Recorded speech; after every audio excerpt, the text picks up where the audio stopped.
What is up, everybody? Chris Fluke here. Chris Fluke Podcast episode number 95 today, man.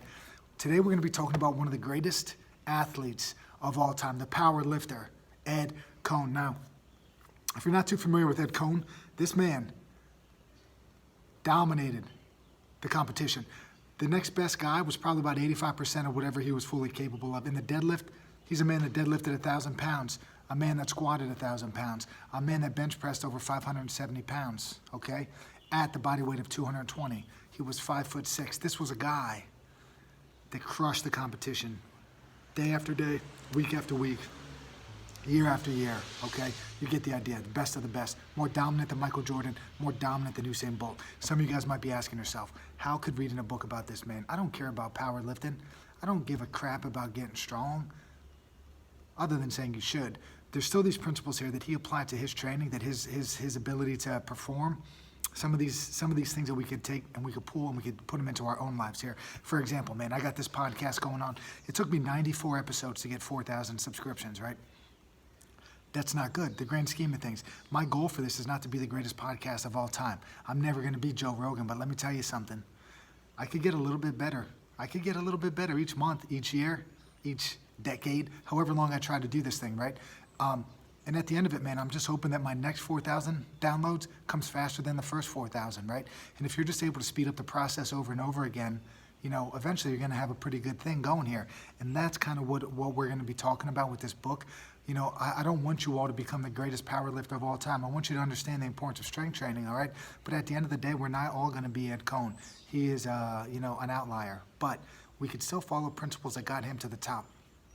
Now, with Ed Coan, man, his whole life was dominated by, you know, by powerlifting, by his sport. You know, in order to be the best, he had to ask himself this: whatever I'm doing right now, is it going to help or is it going to hinder my performance? Now, any task that you do, you could ask yourself that question. Is sitting there watching Netflix, TikTok, all this other stupid stuff, is that gonna help or is that gonna hinder you? And if the answer is hinder you, then you need to cut it out, right? You need to hack away the unessential, like Bruce Lee said. You know, if you have a goal that you're honest about and you want to pursue it, you know, pretty much almost 100% of your effort, your mindset, all of that stuff has to go into, you know, the pursuit of that goal, right? So I'm not saying you ignore everybody else, right? If you want to be the greatest podcaster, it doesn't mean you spend 12 hours a day on this thing at the expense of losing your family, your friends, and all that stuff, right? I'm not necessarily saying that. All I'm saying is that when you get to work, you know, and you're about to put in some time here, you got some time to yourself to put in that work. You got to ask yourself, is it going to help or is it going to hinder me? You apply that to your life and you're going to be a better person for it, okay? Everything, man. Help or hinder, remember that. Now, he has some keys to success, right? How he got to where he got was through regularity. It was showing up every day. It was being committed to the cause, right? Long-term repeated behavior, assuming it's positive, forms the foundation for his success. Long-term repeated behavior. Small, consistent gains spread over weeks, months, years, and decades yield gargantuan results. This is coming from a guy who was 4'11", 97 pounds as a freshman in high school. And then he turned into a, 5'6", 220 pound solid steel, the greatest lifter of all time, right? And the way that he was able to do that, like I said, regularity, but also he had a realistic sense of what he was doing. He didn't try to overreach in anything, right? He stayed consistent with his gains. He avoided injury and he showed improvement. That was his goal. Each and every day he wanted to be a little bit better than he was previously. Again, we could do that for ourselves, right? Every day if you're a little bit better, whether it's 0.00001% better today than you were yesterday, you're moving in the right direction, okay? Keep it up. Now, when he gives out advice, when he talks about this stuff, in order to stay in the game long, you have to leave a little bit there. You don't want to totally exhaust yourself. You don't want to wipe yourself out, and have all of these near misses, these near misses towards making improvements. You want to slowly but gradually. You want to make all your lifts. You want to leave a little bit on the platform, is how he said it. You want to leave a little bit in the tank so you can tap into it again tomorrow and not be totally totally wiped out from your previous day's endeavor, right? So this is what you got to do, man. You got to put in the work. You got to be regular. You got to work hard. You got to nudge yourself in the right direction, and you got to be in it for the long game. Don't ever forget that, man. The old actress said, it ain't the age, it's the mileage. Mae West said, it ain't the age, it's the mileage, right? If you beat yourself up at a young age, if you don't train smart, You beat yourself up, your body breaks down, you're not going to be able to train for long periods of time. And like we already discussed, man, regularity and long-term training is what's going to get you to the next level, right? Staying in the game, not quitting. Like I talked about before, my boy Boris, the homeless man in George Orwell's Down and Out in Paris and London. You know, the victor goes to he who fights the longest, right? Stay in the game. How he stayed in the game, he never wanted to lift on unrecovered muscles. If he was sore, it wasn't a good, well, soreness came with it, right? But he wasn't out there seeking soreness. That's damage to the muscle tissue, right? And that damage takes time to recover. He would never lift on unrecovered muscles. Still healing injuries, still healing ailments. He did not train on that stuff. It wasn't this no pain, no gain approach. It was the exact opposite of that. If there was pain, there would be no gains that day in that lift, all right? He would do something else. If his pec is torn, he had a torn pec, he trained his lower body hard, right? He did what he could for the bench on competition day, but he didn't kill himself in training. Good eating. This is obvious stuff here. He said if he ate too much, he felt like crap, and if he ate too little, he didn't get the gains. So he found the sweet spot. That was through experimentation. All right, that was trying to figure out what was best for him. He found out that he got fat if he ate after 7 p.m., so what did he do? He stopped eating after 7 p.m. And he also made an effort to get good sleep. Now, I'm not saying he didn't go out and have these social gatherings with his other powerlifting buddies. They had a big meet, they went out, they had fun, right? But for the most part, in training, he followed what the great Negro League pitcher Satchel Paige said.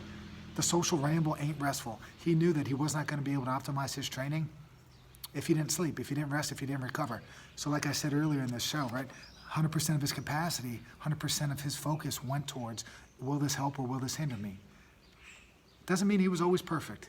He made some slip-ups here and there, like we're all gonna, but for the most part, probably over 90% of the time, he was on the plan, he was on the task, and he didn't veer off the path. You catch my drift. We gotta be consistent with what we want consistent with our actions if we want to reach the top levels, right? So his training, you know, and in his mind, he's like, we all have the same biology, right? We're all human beings. We're all made the same way, right? So that means that we should all train the same way. If this optimized his ability to get strong, when you lift weights, the goal is to get strong.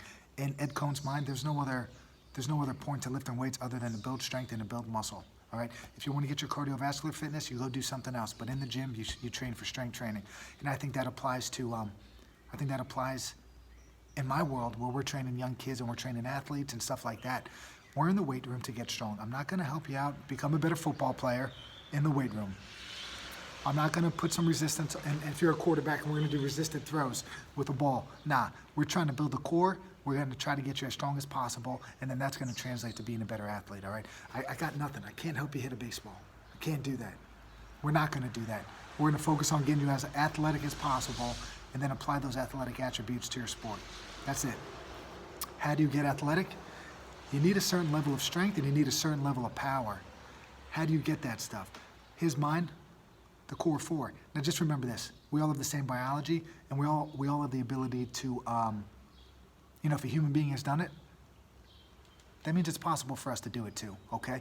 And it all starts up here in our mind. When we train, we have to remember all of those things that Ed Coan talked about in regards to taking care of your body, all right? Not training on injured muscles. What exercises do? We do the core four. We're talking about bench press and overhead press. We're talking about squats and deadlifts. The core four plus some assistance work, right? The bulk of the exercises, it's not bench pressing 50% of the days. It's not doing curls 50% of the days. You got one day to bench and you do all your assistance work that day, all right? Assistance work are things that are going to support that exercise. For him, squatting 800 pounds in a session, he had to take 7 to 10 warm-up sets. And then from there, his assistance exercises were 2 sets only. He did 1 warm-up set and then he did 1 set all out. His sessions took a long time because he was lifting massive loads. But for us, we're talking 45 minutes, maybe 60, I don't know. But you could get a lot of this work in. You put a lot of your effort and your energy into those core 4 lifts, and then you do maybe 2 sets of the assistance work. That's kind of what I took. That was a big thing that I took from this book with my training. Just do 2 sets of 10 of something. If you do 2 sets of 10 rows, every day, or you do two different exercises, so 40 total reps, right? But you do that three days a week, right? With your other stuff. Now, you got 120 rows that week, and that may be something that you weren't doing before. So add some light assistance stuff. If you want to work on your calf raises, if you want to do your glute bridges, if you want to do some ab stuff, 2 sets, all right? Hit it a little bit, let it rest and recover. Hit it a little bit, rest and recover. Pretty solid advice, I thought. So you do the core 4, you try to get as strong as you can in those. You limit your assistance work to just 2 sets, and don't spend too much time on the bicep curls and the bench press, okay? Those muscles on the back side of your body are the ones that are gonna keep you young and athletic. So you gotta take care of your back, you gotta do your rows, you gotta do your deadlifts, you gotta do your RDLs, your hamstring, your glute work, all that stuff, your pull-ups, you gotta do that stuff. It's not the muscles that you see in the mirror that add to longevity, it's those muscles on the back side of your body to keep you upright and keep you moving fast and efficient. So, one other thing that I thought was great, we talked earlier about, the biology aspect, and when you start to separate the good from the great. I'm not talking about the crappy, I'm not talking about the cellar dwellers, right? I'm talking about good to great, right? Because at some point, you can have these genetic gifts, right? And what separates the good athletes from the other good athletes, the good to great guys, right, is that mindset.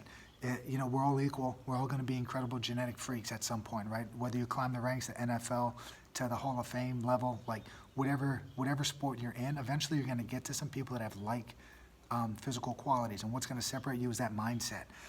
For him, genetics, no matter how superb, will never overcome poor work habits.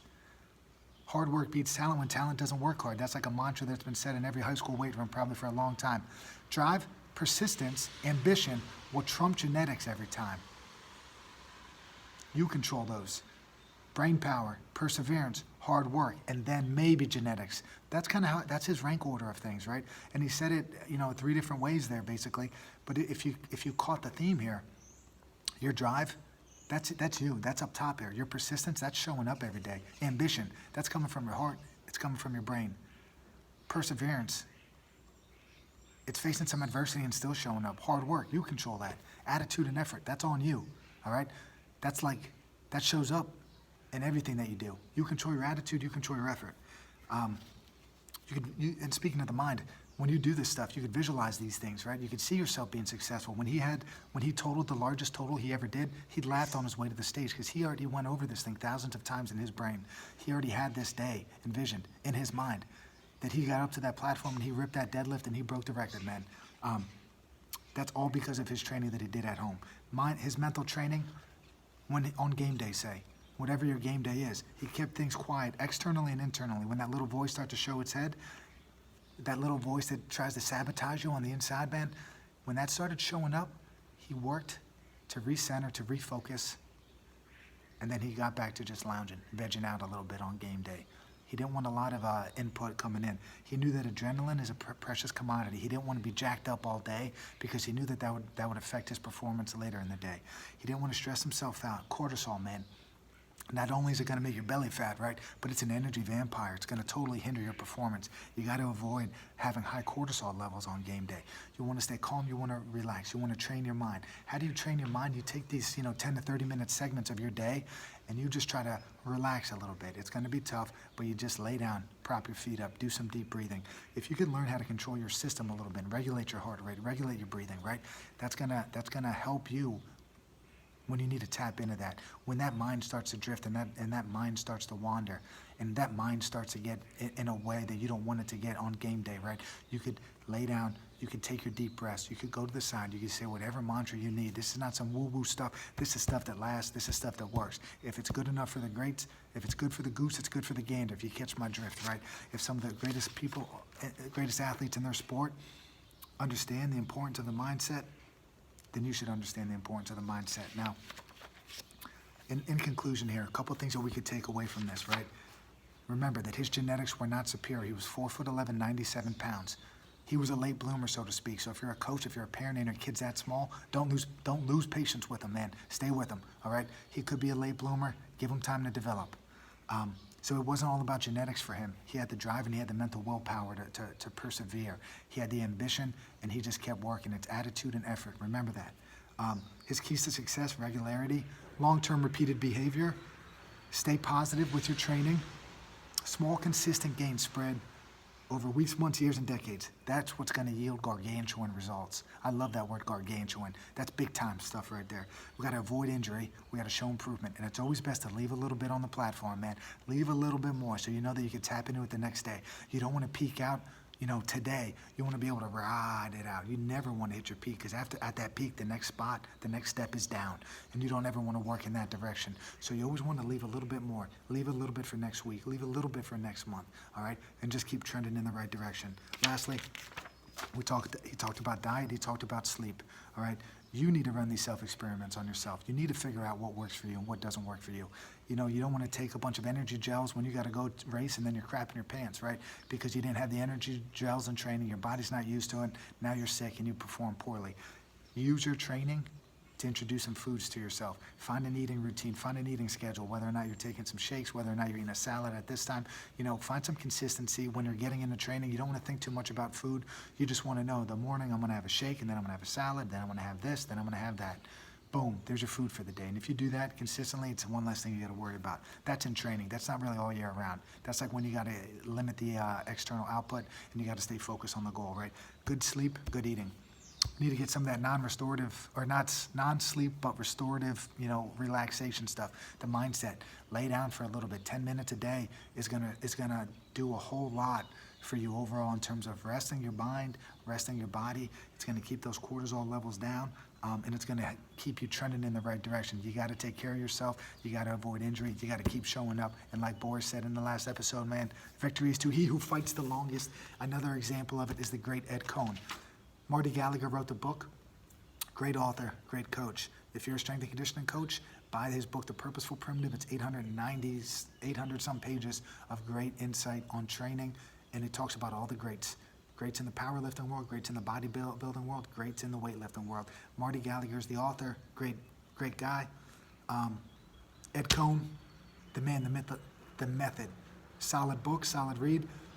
And lastly, continue to like this, man. Like I said, we got 4,000. We got our 4,000 download number last week. Keep liking, keep sharing. I appreciate it all. Love that you're supporting me. I'm only doing this. I'm still doing this because people are listening, right? So again, thank you. YouTube, Google, Stitcher, Spotify, Apple. This thing's out there. Search Chris Flow Podcast. Thank you all. Hope to see you guys next week. Peace, everybody.